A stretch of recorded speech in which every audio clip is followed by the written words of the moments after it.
In the small town of Maplewood, where the scent of pine trees floated through the air and the streets stayed quiet after sunset, there lived a girl who was always looking up.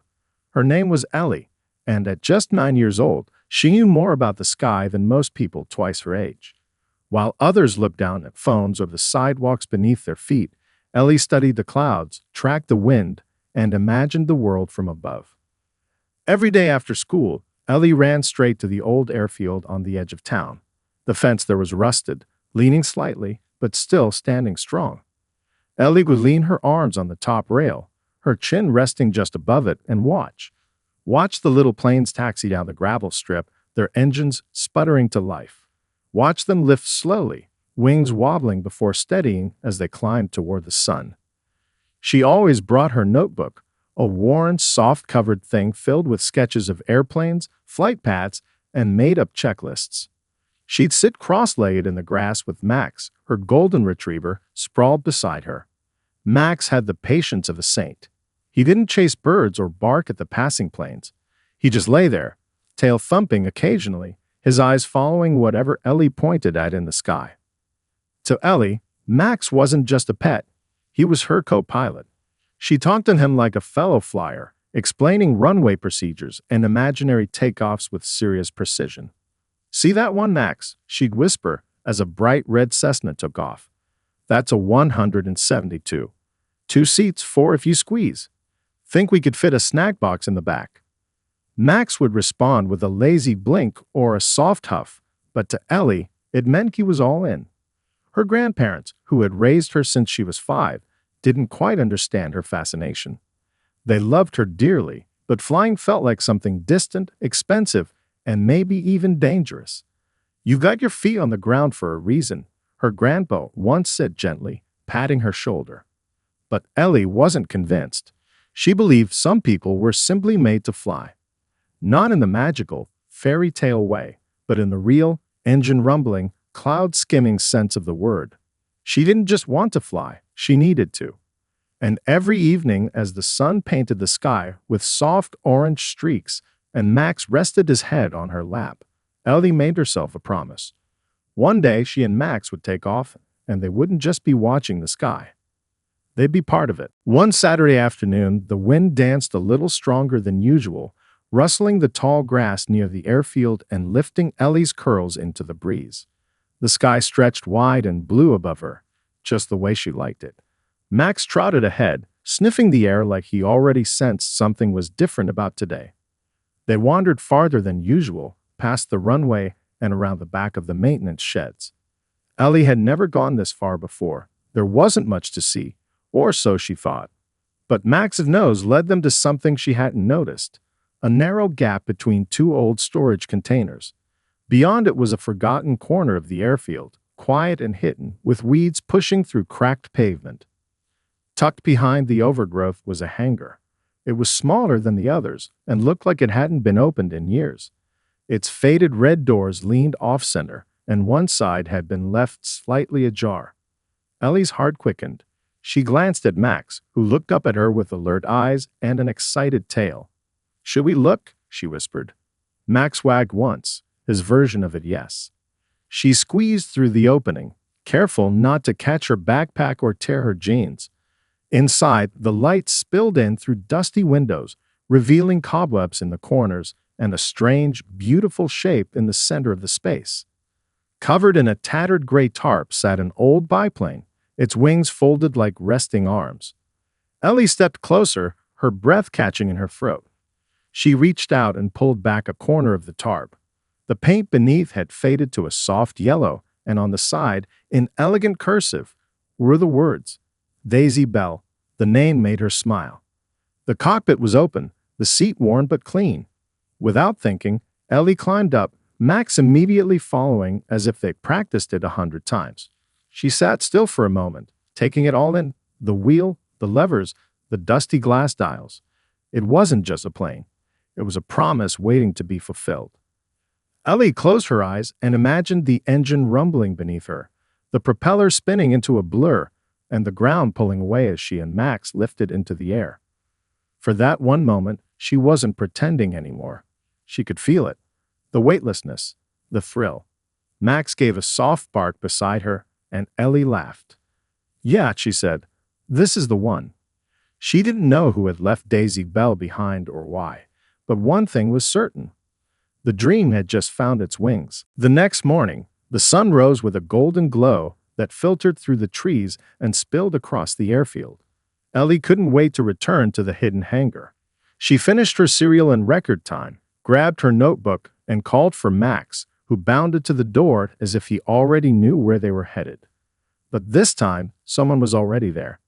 As Ellie reached the edge of the hangar, she froze. Standing just inside, staring up at Daisy Bell, was a tall, lean man with silver hair tucked beneath a worn cap. His back was straight, but his face was tired in a way that only time could explain. He turned when he heard Ellie's footstep, and his eyes narrowed. Not angry, just curious. "You're not supposed to be in here," he said, his voice steady but not unkind. "I didn't touch anything," Ellie said quickly, her voice small. Max stood protectively in front of her, tail stiff. The man looked at the dog, then back at her. "That's not what I asked. I asked what you're doing here." Ellie hesitated. Then, with surprising boldness, she said, "I want to fly. I found her yesterday, and I think she wants to fly too." The man raised an eyebrow. "Her?" Ellie nodded. "Daisy Bell. That's her name." For a moment, there was only silence. Then something shifted in the man's expression. A flicker of memory, maybe, or something softer. "She belonged to my wife," he said quietly. "She used to fly it before she got sick. I haven't touched it in years." Ellie's eyes widened. "She flew this plane." He nodded. "And I taught her. Name's Dawes. Used to be a Navy pilot before this place got quiet." Ellie stepped forward slowly. "I'm Ellie, and this is Max." Mr. Dawes looked at the golden retriever, who now sat calmly, as if sensing the tension had passed. "Well, Ellie and Max," he said, "you've got guts, sneaking into a hangar like that." Ellie smiled, unsure if it was a compliment or not. "You want to fly, huh?" he asked, studying her face. "More than anything." He was quiet for a long beat, then finally said, "Then you better learn how a plane works, before you even think about lifting off the ground." Ellie's heart fluttered. "You'll teach me?" "Maybe," he said, "if you're serious." She nodded quickly. Mr. Dawes gave a half smile and turned back to the plane. "Well then," he said, "class starts tomorrow." The next morning, Ellie and Max returned to the airfield, eager to start the first of many lessons. As she approached the hangar, she saw Mr. Dawes already standing by the plane, wiping down the propeller with a rag. The early morning light caught the silver in his hair, making him look both wise and worn, like someone who had lived more than most. Ellie's heart raced as she approached. Max trotted ahead, tail wagging, and nudged Mr. Dawes' leg, as if to say, "I'm ready for this too." "You're early," Mr. Dawes said with a grin. "I like that." Ellie smiled, but her stomach fluttered. She had imagined this moment 1,000 times, but now that it was real, she felt the weight of it, the responsibility, the challenge. But she was determined. Mr. Dawes set down the rag and motioned for her to come closer. "Today, we're not flying. Not yet. First, we're going to learn what makes a plane go." He pointed to the biplane, his finger tracing the outline of the wings. "You can't fly a plane unless you understand it inside and out." Ellie nodded, eager to soak in every word. "Let's start with the wings," Mr. Dawes said, walking to the left side of the plane. "They're not just for decoration. They lift the plane into the air. If the wings weren't shaped right, this thing wouldn't leave the ground." He had Ellie run her fingers over the surface, feeling the smooth metal and the slight curve. The lift happens because of the angle of the wings. It's a balance, just like everything in flying. You learn to find it, or you won't get off the ground. Ellie listened closely, nodding along. "Next, the engine," he said, walking around to the front. "This is what gets you moving. You see this?" He tapped the engine with his knuckles. The propeller spins, creating thrust. It's the muscle of the plane. Ellie's eyes were wide with wonder as she listened, soaking in every detail. Max, lying on the ground beside her, seemed content to simply watch, though his ears twitched every time Mr. Dawes spoke. For now, you're going to focus on learning the basics, the parts, the systems, how they work together. Flying isn't just a dream, Ellie. It's science. It's patience. It's preparation. Ellie's mind buzzed with excitement.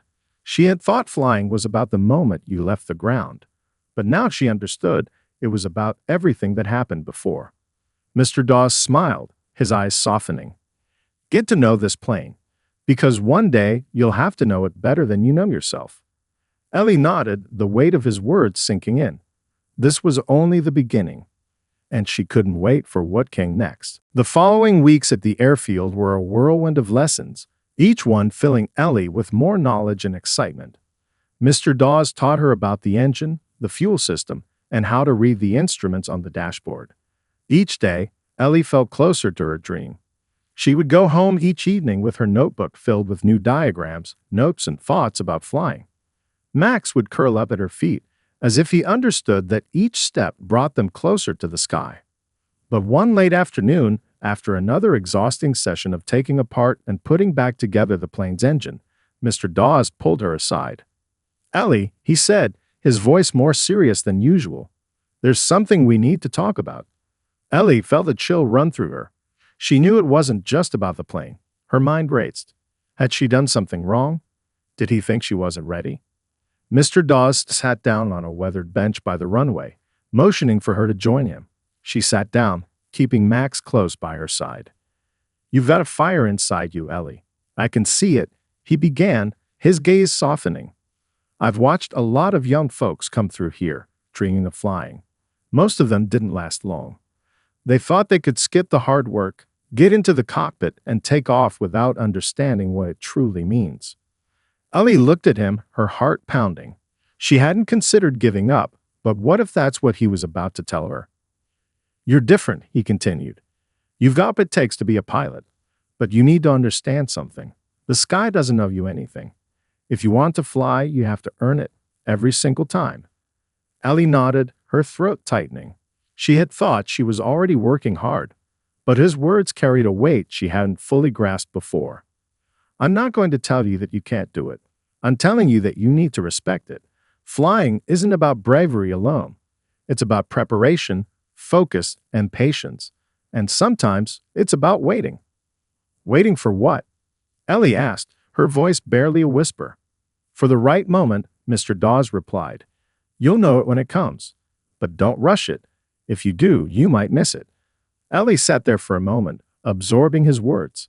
The sky had always seemed like a place of endless possibility, but now she saw it differently. It wasn't just freedom, it was responsibility. Mr. Dawes stood up and patted her shoulder. "You've got the heart, Ellie. Just don't forget that you've still got a lot to learn." Ellie stood too, a quiet resolve settling in her chest. "I won't forget," she promised. And she meant it. The morning felt different. The air was thick with anticipation, the kind of quiet that happens before something big. Ellie woke up before the sun had even fully risen, her heart racing as soon as her eyes opened. It wasn't just another day at the airfield. Today, something inside her told her it was finally time. She glanced over at Max, who was already awake, his tail wagging as he sat on the edge of her bed, sensing her excitement. Ellie smiled and ruffled his fur. "Ready, buddy?" she whispered, though she already knew the answer. Max's wagging tail was all the confirmation she needed. She grabbed her jacket, tied her shoes, and slipped out of the house as quietly as possible, not waking her grandparents. As she made her way to the airfield, the first rays of dawn broke over the horizon, casting the world in soft hues of gold and pink. It was peaceful, serene, until the airstrip came into view. The old biplane sat there, gleaming slightly in the new light, ready. The plane felt alive, waiting for her, almost like it had been holding its breath for this very moment. When Ellie reached the hangar, Mr. Dawes was already there, just as he always was. But today there was a different look in his eyes. He wasn't just a teacher anymore. He was a guide, helping her take the final step toward her dream. "Morning," he greeted her, his voice steady, but Ellie could hear the pride in it. "You ready?" "I'm ready," Ellie replied, her voice unwavering. She didn't feel scared. Not anymore. It was a certainty she hadn't had before, a deep, quiet knowing that today was the day she would take the reins. Mr. Dawes didn't waste any time. "Let's go over the controls one last time," he said, walking her through every button, every lever, every dial once more. Ellie absorbed it all, her fingers moving over the instruments as if they were an extension of her own hands. She could almost hear Mr. Dawes's voice in her head as she mentally ran through the steps. "Check your seatbelts. Check the controls. Keep your hands steady." Max sat at her feet, his calm presence grounding her, and that's when Ellie knew. This was it. She climbed into the cockpit, her heart pounding in her chest. Mr. Dawes stood by the open door, watching her carefully, making sure she was ready. Ellie took a deep breath, grasped the controls, and turned the key. The engine roared to life. It was loud, powerful. She was ready. Max let out a bark, and with one final glance at Mr. Dawes, Ellie slowly began to roll forward. And with that, the world around her began to shift. Ellie's hands trembled just a little as she gripped the controls. The engine hummed under her touch, a deep, rhythmic pulse that reverberated through the cockpit. Her heart matched its beat, thumping hard against her chest. But in that moment, Ellie felt something she hadn't expected: calm. The same calm she had felt every time she sat in the cockpit, every time she imagined herself flying. Max, who was curled up on the floor of the cockpit, looked up at her with trusting eyes. He seemed as ready as she was. She could almost hear him say, "We've got this, Ellie." She ran through the checklist one last time, her voice barely a whisper. Fuel, check. Brakes, check. Flaps, check. Seatbelt, check. Takeoff speed, she mumbled to herself, remembering what Mr. Dawes had taught her. She could hear his voice clearly in her mind. "You need to feel the plane. Let it tell you when it's ready." She slowly pushed the throttle forward, the plane beginning to roll down the runway. The wheels bounced lightly on the uneven ground, but the engine roared, gaining momentum with every second. The wind began to tug at the wings, and Ellie felt a flutter of excitement deep in her stomach. The world around her was still, quiet. The grass fields beyond the runway blurred into green and brown streaks as the plane surged forward. Her heart raced faster, but Ellie didn't let fear take hold. She had imagined this moment so many times that it felt like she had already been here, already done this. As the end of the runway loomed closer, Ellie pushed the yoke forward just a little, feeling the plane lift. The wheels left the ground with a slight bump, the plane's nose rising into the sky. The world tilted beneath her, and the soft thrum of the engine was the only sound in her ears. She was flying. Ellie let out a breath she didn't even realize she'd been holding. For a moment, she simply let the plane carry her, feeling the rush of wind and the lightness of the air. It was everything she had dreamed of, everything she had worked for. Max looked up at her, his tail wagging lightly, and Ellie couldn't help but smile. This was it. They were in the sky. They were free. Her mind raced with possibilities. She wanted to take this moment, hold it close, and never forget how it felt to finally be here. To feel the freedom she had always longed for. But she didn't want to just fly. She wanted to soar. And so, with the steady hum of the engine beneath her, Ellie began to climb higher, her hands steady on the controls, as the world unfolded beneath her like a vast open canvas. She wasn't just a dreamer anymore. She was a pilot. The sky stretched endlessly around Ellie, its vastness suddenly feeling like home. She had dreamed of this moment for so long, but now that she was soaring through the air, it was even more incredible than she could have imagined. The plane responded to her every touch, gliding effortlessly through the clouds. Max lay calmly beside her, his fur ruffling with the wind that whispered through the open cockpit. Ellie glanced down at the world below, fields, rivers, the little town of Maplewood. It all looked so small from up here, yet it felt so big, full of possibility and wonder. She could see everything: the paths she had walked, the places she had grown up in, the people she loved. But now, as the world spread out beneath her, she realized something profound. All those things were just the beginning. The sky held infinite possibilities. She shifted the controls slightly, the plane rising higher, breaking through a layer of clouds. The air grew cooler, and the sunlight above the clouds had an ethereal glow to it. For a moment, everything was quiet. Just the soft hum of the engine, the occasional rustle of Max's fur, and the peaceful vastness of the sky. Ellie's heart swelled with a sense of belonging she had never known before. She was no longer just a little girl with a big dream. She was part of something much larger, something that stretched across time and space. She had earned this. The months of learning, the hard work, the patience, it had all led to this beautiful moment. As she glanced at Max, his ears perked up as the wind tousled his fur. It was as if he understood too. Together, they were in the sky now, flying toward their future. Ellie's thoughts drifted to Mr. Dawes. She wished he could see her now, wished he could know just how far she had come. But she knew he didn't need to be here.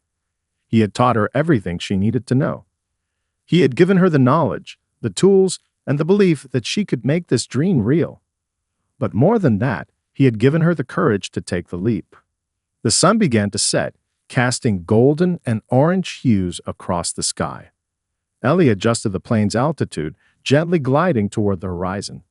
There was no hurry, no rush, just the steady beat of the engine beneath her and the quiet thrill of knowing that the world was hers to explore. For Ellie, the sky was no longer just a place of dreams. It was home.